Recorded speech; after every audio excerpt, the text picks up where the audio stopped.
Assalamualaikum warahmatullahi wabarakatuh. Perkenalkan, nama saya Inayat Lusna dengan NIM A1A325095 dari Prodi Pendidikan Pancasila dan Kewarganegaraan.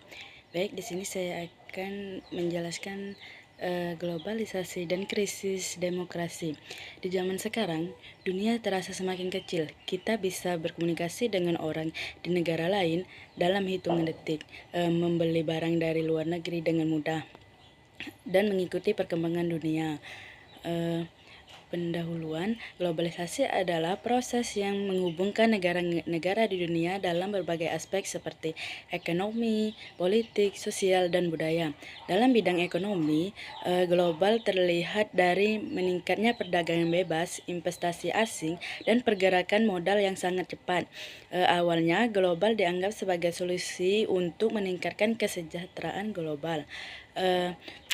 Dengan adanya kerjasama antar negara, diharapkan pertumbuhan ekonomi bisa meningkat dan kemiskinan bisa berkurang. Namun, kenyataannya tidak sesederhana itu.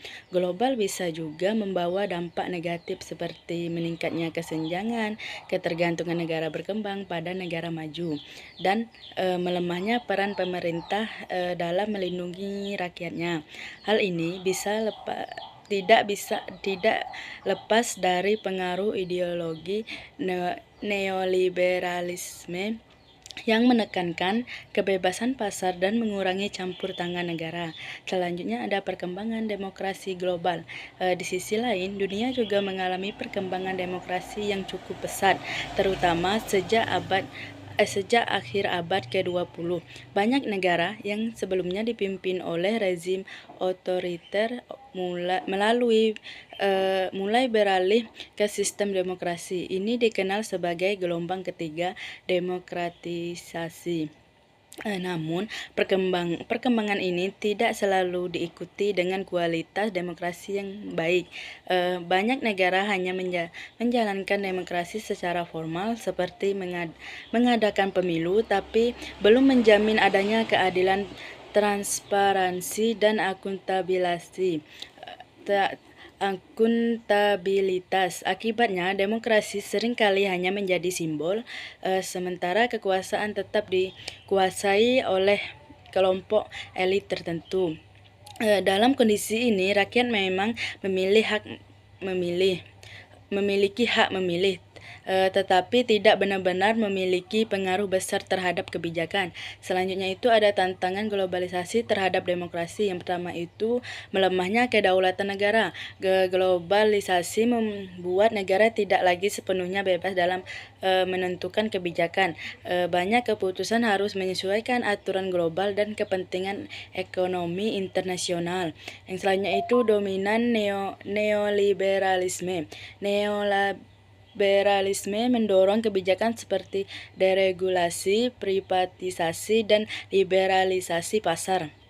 Tujuannya memang untuk meningkatkan efisien ekonomi, namun dampaknya sering dirasakan oleh masyarakat kecil.